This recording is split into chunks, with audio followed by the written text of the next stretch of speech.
Welcome to the Lords and Heroes section of my Norscan guide. In this section, I'll be going over every single one of the Norscan Lords and Heroes and cover their uses in campaign and battle, as well as abilities and unique effects.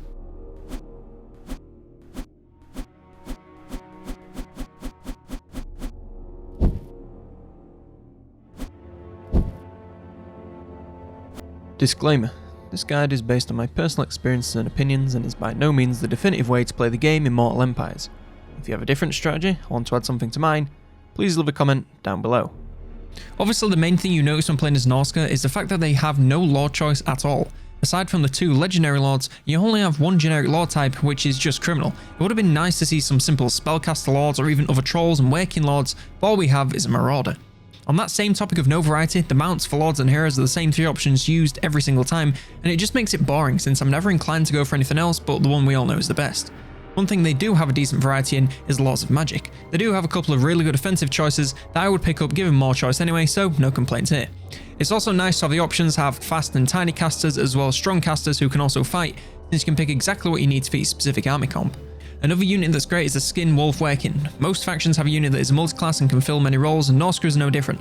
The Werkin can be an assassin on the campaign map and take out key enemy heroes, or they can be fierce warriors on the battlefield and excel at taking on duels. One final good thing is that the Lord skill trees really benefit the campaign. The blue tree in particular gives them buffs that directly improve how they perform when playing the campaign exactly how it's meant to be played. Unfortunately, the other part of this is that the skill trees on the whole are a tiny bit barren of pretty much anything interesting, and that's legendary lords as well as generic ones. Now all that's out of the way, let's get into the lords.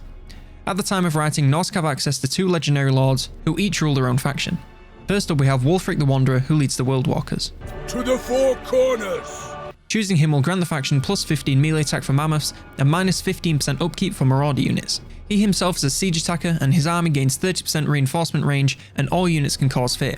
His starting army gets Ice Wolf chariots, marauder berserkers and skin wolves.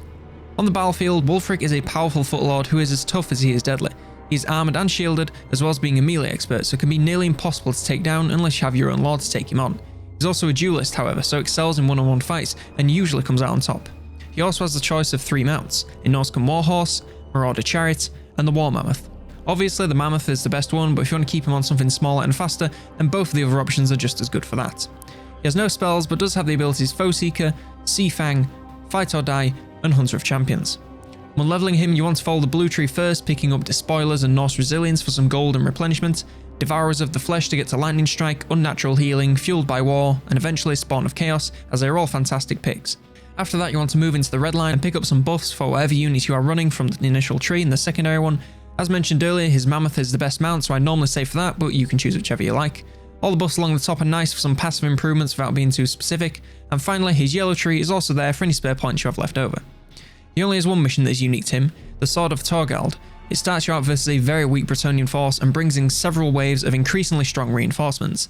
An early to mid game armor should do just fine with this one if you remember to save your ammo and not peek too early fighting with the very easy initial force. The item gained is pretty nice for some battle buffs as well as campaign and comes with an augment ability.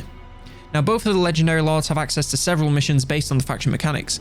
First of all you have the challenger battles, and you can get these for the Eagle, Hound, Serpent and Crow. And all four of these battles are basically the same with some very slight differences in the army you go up against, so I'll cover them as one in the interest of time. They set you out versus a fairly large chaos army with units of every kind. There are also several waves of reinforcements, including a bunch of harpies, some dark elves and even some mammoths, so you'll definitely want to bring a strong balanced army for this. Since these battles occur once you get the max tier of allegiance, chances are you'll be later into the game, so you should be just fine. Now the other type of mission both lords have access to are the monster hunts.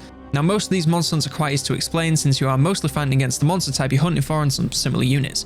It's also pretty easy to tell you how to beat them since taking anti-large applies to pretty much all of these, so I won't go over it too much, I'll just tell you what you're going up against. These are also best played yourself the first time since they are some truly unique comps. First up is Frigustrex, Scion of the Cold Void. This one puts you against a legendary Frostworm and a load of other Frost type units. The reward for completing the hunt is an item that grants a Vortex ability, a Frostworm Regiment of Renown, and 10,000 gold. Actually, all the hunts give you 10,000 gold, so I won't mention that again from now on, just to save me repeating myself. Next we have the Slazenmund Soul Eaters. This one is a monster-based beastman army led by a centaur that sends fragmenting rocks at you that really hurt, so you want to bring a fast army with plenty of anti-large to shut him down as soon as possible. He also gets reinforced by another nearly identical army, so be sure to keep some units in reserve for that second wave. The reward for the hunt is a giant Cygor Eye item that grants a Bound, Doom and Darkness spell. The Trey Guard Mountain Cleaver is versus a monster-based Chaos army full of Dragon Ogres and Shagoths. As usual with these battles, you want to bring in a load of anti-large, and you should do just fine. Range damage also tends to go a long way since the targets really are so big that you can't miss. The reward for this one is pretty sweet and grants a bombardment ability. The Brood Queens of Karak Azul is a subterranean battle versus a load of greenskin spider units. The item gained isn't too bad and comes with regeneration and a bound summon.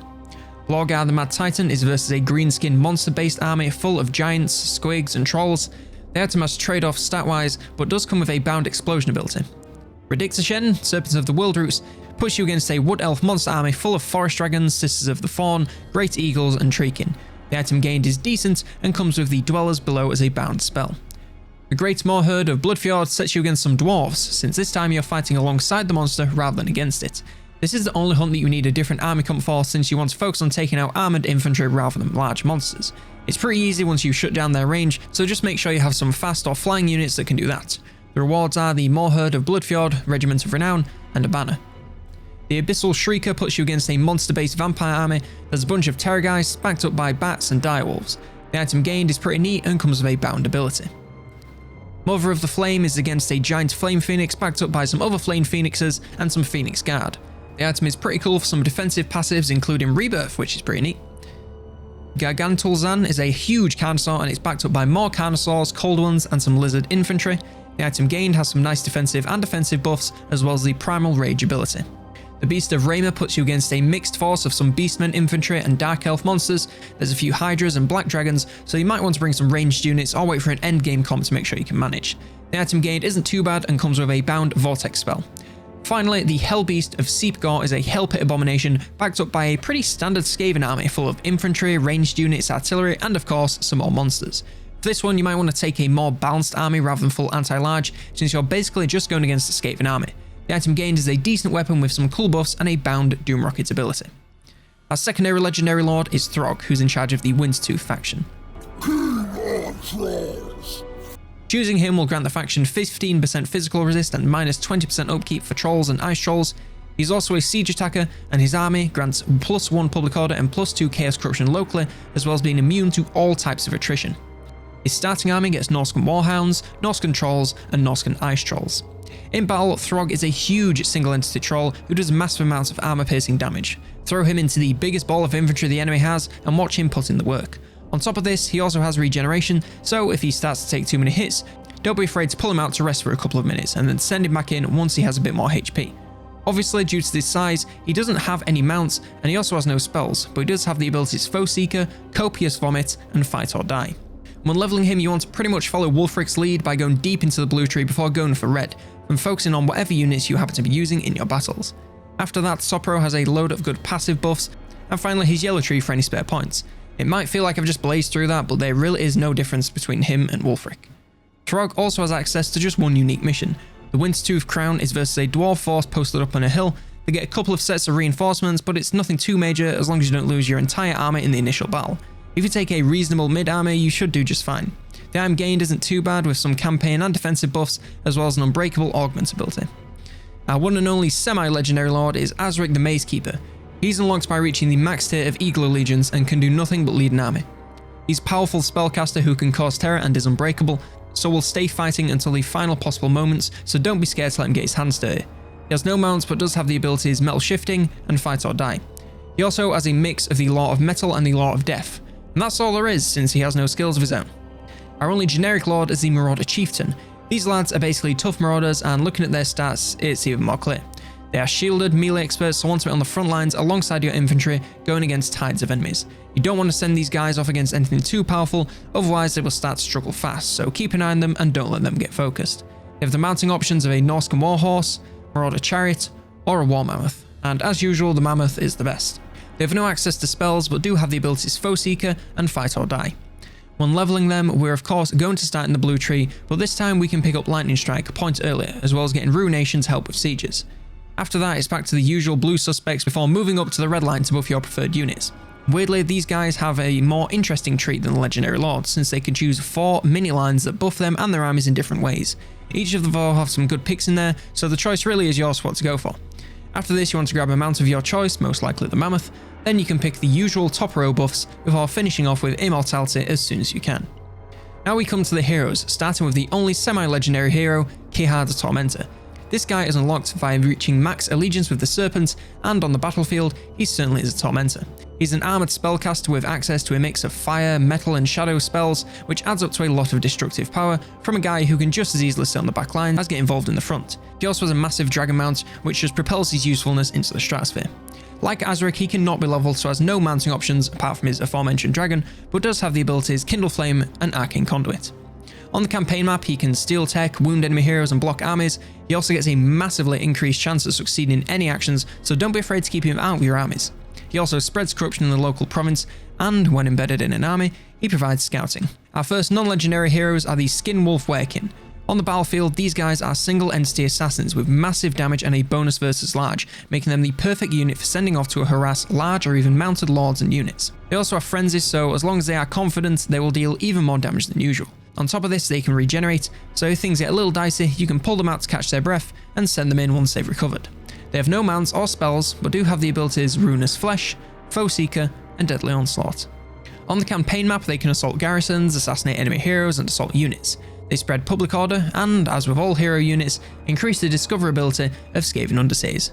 When embedded in an army, they provide training. When leveling them, you can go one of two ways depending on how you want to use them, if you're focusing on campaign or battle work.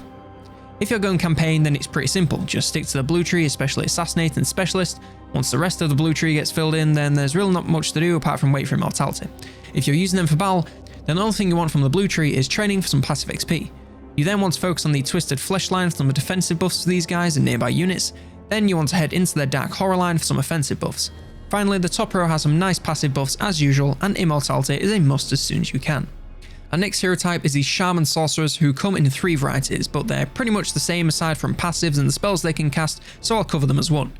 On the battlefield, they are straight spellcasters and want to be kept out of all combat if at all possible.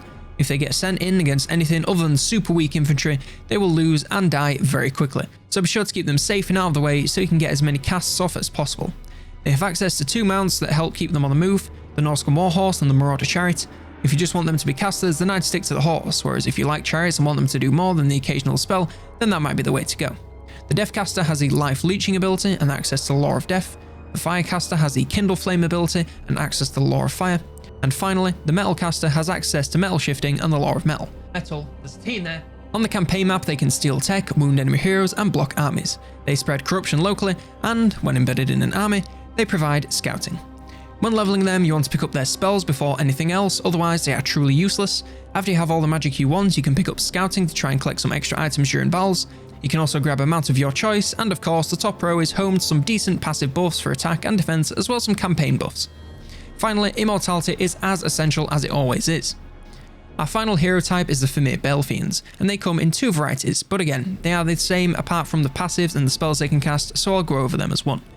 In battle, they are still powerful casters whilst also being brilliant fighters due to them basically being a single entity Famir warrior. They can do great work versus enemy infantry, even as it gets into the endgame, so don't be afraid to send them in alongside your front lines, but always keep them casting to get the most value out of them as possible. They have no mounts, but do have the abilities Evasion, From the Mist, and Arcane Conduit. The Fire Balefiend has access to Kindle Flame and the Law of Fire, and the Shadows Balefiend has access to Smoke and Mirrors and the Law of Shadows. On the campaign map, they can damage buildings, wound enemy heroes, and hinder replenishment. They stimulate growth locally, and when embedded in an army, they replenish troops. When leveling them, you want to of course pick up whatever spells you want, as well as replenishment to keep the army in tip-top shape. After that, there's really not much else to go for aside from the usual top row buffs, and of course immortality, and you're good to go. That concludes this section of the guide on the Norscan Lords and Heroes, and this series of guides on Norsca. The next race we're making a guide for is the Wood Elves, so be sure to subscribe if you want to check out that. I'll also be live streaming my campaign playing as the Sisters of Twilight over on Twitch, so be sure to click the link in the description because you don't want to miss that. If you enjoyed this video at any point, then please do consider leaving it a like, as it really does help out a lot. And if you want to see more of this type of video, maybe click that subscribe button so you stay up to date. After all, it is free. For now though, I was COLONELDAMNEDERS, and I'll see you next turn.